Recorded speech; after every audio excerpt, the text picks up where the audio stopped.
தாம்பரம் அருகே பெருங்குளத்தூரில் உணவகத்தில் தரமற்ற உணவு வழங்கியதாக வாடிக்கையாளர்கள் மற்றும் உரிமையாளரிடையே கடும் வாக்குவாதம் ஏற்பட்டது. செங்கல்பட்டு மாவட்டம் தாம்பரம் மாநகராட்சி பெருங்குளத்தூர் காமராஜர் சாலையில் சைவ உணவகம் இயங்கி வருகிறது.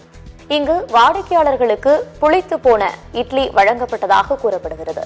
இதுகுறித்து உணவக உரிமையாளரிடம் கேள்வி எழுப்பிய போது மெத்தனமாக பதிலளித்ததாக தெரிகிறது. இதனால் இரு தரப்பினரிடையே கடும் வாக்குவாதம் ஏற்பட்டது.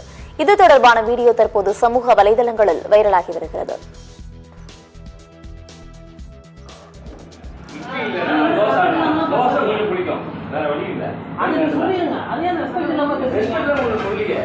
நீங்க சொல்றதே புளிச்ச மாவு தான் அப்படிதான் சொல்றீங்க. இட்லி இல்லைன்னா நீங்க வேற தோசை வாங்கினா தோசையும் கொஞ்சம் புளிக்கு தான் சொன்ன, வேற தப்பா சொல்லியா? எப்படி சார் புளிக்கும்? புளிப்பு மாவு வெயில்ல அங்க இருக்கதான் செய்யும். மாவு அப்படிதான் இருக்கும். நேரத்துல எவ்வளவு வெயில் அடிக்குது, வெயில ரொம்ப வாங்குறீங்க. மாலை பாரு, 2 நாள் மாவுக்கு போய் பாத்து இங்கதான் இருக்கிறேன், இங்கே இருக்கிறேன், நீ போய் பாருங்க. அக்கா நீங்க சாப்பிட்டு பாருங்க, அங்க போய் பாரு எவ்வளவு மாவு எப்படி வெயில் அடிக்கும் பாரு.